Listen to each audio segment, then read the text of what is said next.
Los movimientos telúricos a los que está sometido Chile están haciendo que todo se desmorone, que casi nada esté quedando en pie. Y la verdad es que lo que queda, tengan cuidado porque se puede desmoronar. Destruido el sistema político, los partidos, el Congreso, la presidencia ahora tambalea. En realidad decir ahora es inexacto.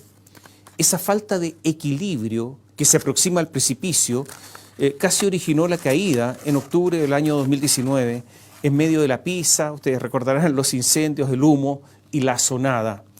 Y en los días siguientes, cuando la Cámara de Diputados por solo algunos votos no aprobó la acusación constitucional contra el presidente Sebastián Piñera. Ya sea por los hechos, o sea, por lo fáctico, por la muchedumbre que se toma el palacio, para lo cual estaba preparada la vía de escape para salvar el pellejo ya derrocado, o por la vía político-jurídica, para lo cual una vez derribado se pensaba en una resignación al cargo con la mayor dignidad posible ante tamaña derrota, lo cierto es que no se recuerda tanta oscilación desde los tiempos de Salvador Allende. Esa terminó con una revolución y esta también. La acusación constitucional que se prepara contra Sebastián Piñera apunta a un presidente desestabilizado, dirige sus dardos a lo más exitoso y al mismo tiempo el talón de Aquiles del presidente, su parte más débil. ¿Por qué los negocios son su parte más débil? Porque se le ha acusado de haberlos hecho usando información privilegiada, porque se le acusó que pese a su fortuna financió su campaña anterior con empresas con tarifas reguladas en forma irregular, ilegal, por ejemplo Aguas Andinas, porque se le acusa que cuando se hizo el negocio de las sociedades Chispas, o sea la venta de Enersis a Chilectra de España, y ahí se acusó a Sebastián Piñera de obtener un precio superior a los demás por sus acciones, porque como senador amenazó utilizar su influencia para constituir una comisión investigadora en la Cámara de Diputados. Viajó a España y claro, le fue bien. Y cuando le fue bien, de la comisión investigadora nunca nada más se supo. Hay varias cosas que complican a Piñera. Las fortunas enormes, y la del presidente lo es, son miradas con sospecha, no solo por su rápida formación, sino también por el enorme poder que otorgan en la sociedad y en la política. Ese poder proviene del dinero y no es por lo tanto democrático.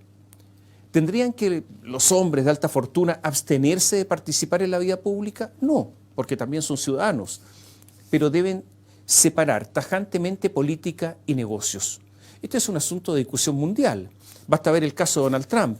De hecho, Piñera, proporcionalmente a la economía chilena, es muchísimo más rico que Trump. Sebastián Piñera intentó hacer esto y por lo tanto estableció fideicomisos ciegos durante sus 2 administraciones. Mientras estuvo en la actividad pública, ¿siempre separó mediante fideicomisos su actividad pública y negocios? No.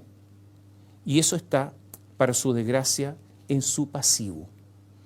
Naturalmente que tiene otros inconvenientes fácticos. Ya estuvo a punto de ser derribado y su debilidad continúa. No tiene apoyo en la ciudadanía y no son pocos los que se alegrarían si es destituido. Y usted sabe que entre el autor del hecho y quien se alegra por la comisión de ese hecho no hay demasiada distancia. Y agrega todo lo anterior, que el presidente es el último representante de un régimen que, entre estertores, está viviendo sus últimos días. Su final anticipado no sería tan extraño.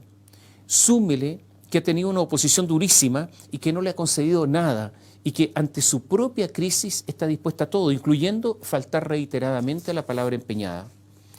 La última crisis presidencial tiene que ver con una acusación constitucional que en estos momentos ya tiene prácticamente perdida en la Cámara de Diputados. El problema del presidente es que está aislado en Palacio, rodeado por una muy menguada guardia pretoriana, escasa de armas, pero también escasa de argumentos. No tiene tropas el presidente.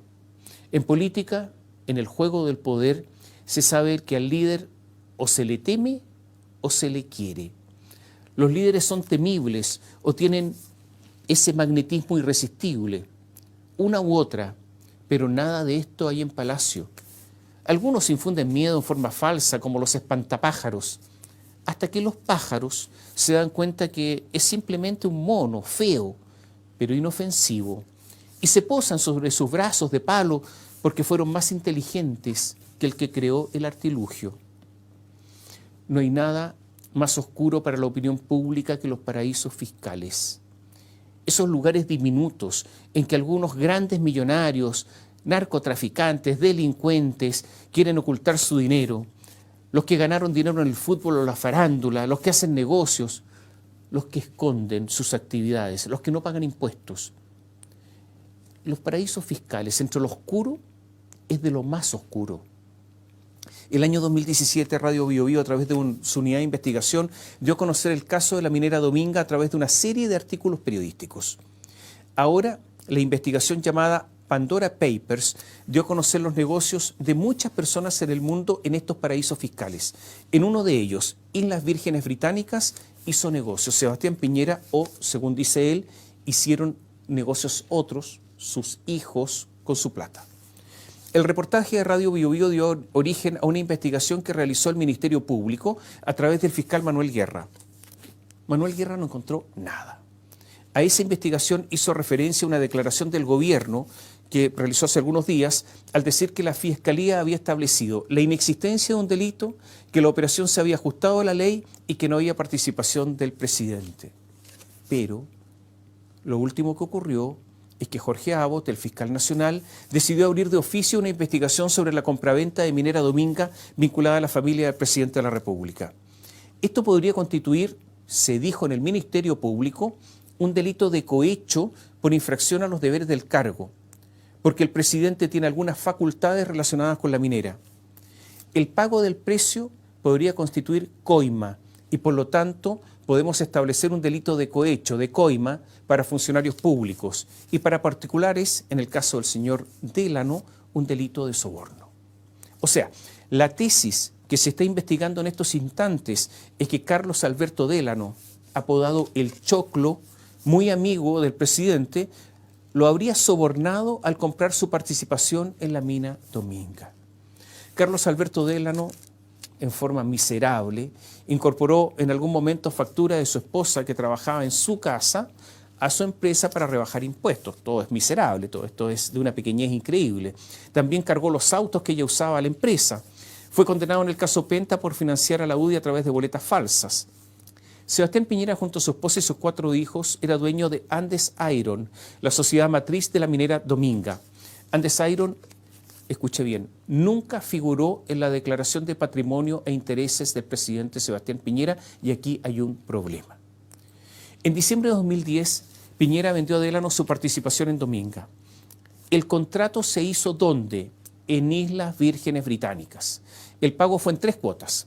106,8 millones de dólares al firmar el contrato, 21 millones de dólares el 18 de enero de 2011 y 9,9 millones de dólares en diciembre del año 2011, o sea, casi un año después. El problema es que esta última cuota se pagaría si es que no cambiaban las reglas en la zona donde se ubicaría el proyecto minero. O sea, solo se pagaría si el sector no se transformaba en una zona de exclusión o se convirtiera en un parque nacional o reserva nacional, lo que irremediablemente impediría el desarrollo del proyecto. O sea, si el presidente autorizaba eso o no, se le iba a pagar la última cuota. ¿Qué más se va a investigar? Si es que ocurrieron delitos tributarios por el hecho de realizar esta venta en un paraíso fiscal. El abogado del presidente, Juan Domingo Acosta, dijo que en este caso hay cosa juzgada. La verdad es que en un tiempo la investigación fue sobre el caso de la pesquera Exalmar. Este caso también fue dado a conocer por Radio Bio Bio y solo tangencialmente la Fiscalía vio el caso Dominga. La decisión del Ministerio Público de investigar, de abrir una investigación de oficio, es una durísima derrota para el Palacio de la Moneda. Según el fiscal o la fiscal que debe investigar el caso, Claudia Peribansich, pondrán especial atención en un contrato del 10 de octubre de 2010, de 10 de diciembre de 2010, que materializa el acuerdo previo de octubre sobre Dominga. El contrato en inglés, suscrito en Islas Vírgenes Británicas, no estaba incorporado a la investigación original, dijo Peribansich. Puede ser, pero el contrato de opción de compra sí lo tenía el fiscal Guerra. Y ese contrato tiene la famosa cláusula de la tercera cuota. El asunto es el siguiente. Preguntas entonces. ¿Por qué el fiscal Manuel Guerra no investigó si se había celebrado el contrato definitivo porque tenía un contrato de opción, pero nunca investigó si esa opción se ejerció mediante un contrato definitivo. Hubo una negligencia o la otra posibilidad es que no era objeto principal de la investigación. Si esto es así, en este último caso, es un argumento muy fuerte para considerar que no hay cosa juzgada como dice el gobierno. ¿Por qué el contrato de opción no dice que el contrato de compraventa se realizará en Islas Vírgenes Británicas? No dice nada. ¿Por qué se esconde todo eso? Normalmente en estos contratos, ya sea de opción o de promesa de compraventa, se establecen todas las cláusulas y es muy raro que no se señale dónde se va a celebrar el contrato al que se opta. Otra pregunta, ¿por qué se celebró el contrato en un paraíso fiscal? ¿Fue para no pagar impuestos? Creo que esto, en el pago de los impuestos, es fundamental en esta investigación. Hay algo que no sabemos. Nicolás Noguera, un hombre de confianza de Piñera, entregó todos sus correos y comunicaciones al fiscal Guerra. ¿Hay en esos documentos alguna referencia a Islas Vírgenes Británicas? Eso no lo sabemos. La defensa de Sebastián Piñera señala que en abril de 2009 había creado un fideicomiso ciego, pero usted comprenderá que es bien raro que nada supiera del negocio millonario celebrado entre sus hijos y su amigo íntimo.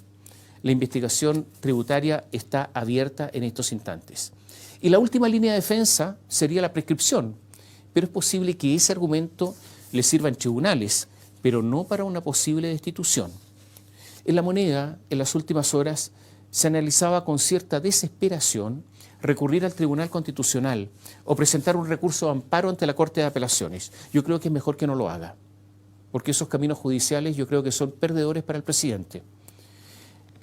La aprobación de la acusación constitucional en contra de Sebastián Piñera requiere 78 votos. Esto en la Cámara de Diputados, y yo creo que estos votos están en estos instantes. En el Senado, la acusación necesita 29 votos, son los 2/3. O sea, necesitaría 5 senadores del oficialismo, ya sea de Renovación Nacional o de la UDI. En tiempos de un presidente debilitado en extremo, con parlamentarios distanciados, otros desilusionados, otros ávidos por cobrar alguna venganza, otros atentos a los deseos de la opinión pública ante las próximas elecciones, muchos van a la reelección, se juega la reelección. La situación para Sebastián Piñera yo diría que es de extremo peligro. Si es destituido, se produce la vacancia y en un plazo de 10 días el Congreso Pleno debe elegir a un presidente interino que debe completar el periodo, o sea, llegaría hasta el 11 de marzo del próximo año. En esos 10 días gobernaría el ministro del Interior, hoy Rodrigo Delgado. La oposición tiene mayoría, por lo que terminaría, si es que destituido el presidente Sebastián Piñera, terminaría el gobierno de la derecha. Y se terminaría así, mediante una especie de guillotina política, la revolución que se inició en septiembre de 1973, porque este es el fin de una era. Todo un símbolo de la institución que fue la más fuerte del país, la presidencia totalmente terminada. ¿Es grave todo esto? Muy grave, obvio, pero posiblemente menos grave que la caída de la Constitución, o menos grave para la derecha que la derrota 80-20% en el plebiscito constitucional, o la derrota cuando se eligieron los constituyentes. O simplemente no es otra cosa que la lógica consecuencia de todo lo anterior. O sea, es simplemente el corolario del fin de una era.